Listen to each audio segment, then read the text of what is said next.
Salam dəyərli müəllimələr. Bugünkü mövzumuz 6-cı sinif texnologiya kitabından 17-ci mövzunu, yəni detalların lehimləmə ilə birləşdirmə mövzusunun sadə dildə izahını verəcəm. Deməli müəllimələr, lehimləmə nədir?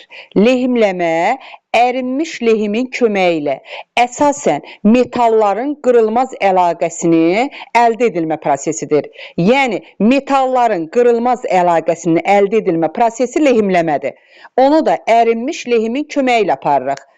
Deməli, lehimləmə zamanı əsas materiallar, məmulatı birləşdirəcək hissələri, yəni o əsas materialların ki, birləşdirəcək hissələri arasındakı olan o boşluqlardır. Yəni, lehimləmə zamanı həmən boşluqları doldurulur. Boşluqların doldurulmasıdır. Deməli, lehimləmənin maşın qayırmada, cihaz qayırmada, radioelektrotexnikada, qida sənayesində, məişətdə lehimləmədən geniş istifadə olunur. Bilirsiniz ki, bir çox tikinti materiallarında da, yəni poladda, çuqunu, şüşəni, keramikanı, qrafiti də lehimləmək olur. Deməli, lehimləməni də əl və ya elektrik lehimləmə aləti ilə, bir də infraqırmızı şüalarla, lazerlərlə yerinə yetirilir.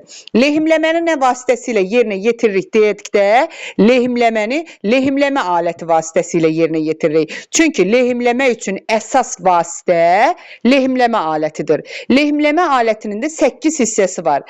İynəsi var, qızdırıcısı var, vinti var, dəlikləri var, gövdəsi var, dəstəyi var, şnuru var, elektrik çəngəli var. 8 hissəsi var. Bəs yaxşı, görək lehim nədir? Lehim isə lehimləmə zamanı birləşdirəcək səthdəki o boşluğu doldurmaq üçün möhkəm tikiş əldə etmək məqsədi ilə istifadə olunur. Metal və ya ərintidir. Bax, lehimi qısa mənada, qısa şəkildə düşəcək qarşınıza ki, lehim nədir? Lehim metal və ya ərintidir.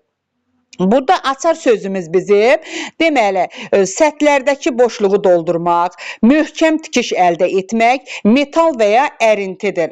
Deməli, bilirik ki, lehimləmədən əvvəl lehimlənəcək yeri yaxşı təmizləmək lazımdır ki, lehimlənəcək hissələr daha yaxşı yapışsın. Bunun üçün biz flüslərdən istifadə edirik. Flüs nədir? Flüs, deməli, lehimlənən səthləri çirklənmədən qorumaq üçün hazırlanmış kimyəvi maddədir. Flüs də qısa şəkildə sizə kimyəvi maddə kimi də düşəcək.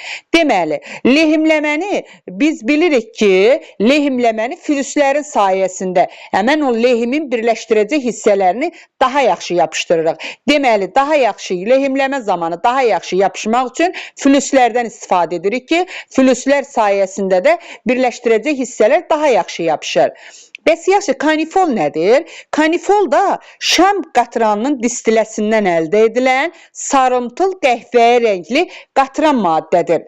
Deməli, kanifol necə maddədir dedikdə, qatran maddədir. Sarımtıl qəhvəyi rəngdə qatran maddədir. Kanifoldan misi, latunu, elektrik və radio avadanlıqlarının hissələrini, bir də məftilləri lehimləmək üçün istifadə olunur kanifoldan.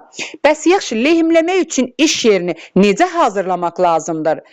Əvvəlcə biz işə başlamazdan əvvəl iş yerini düzgün təşkil etməliyik, bütün alət və materialları hazırlamalıyıq.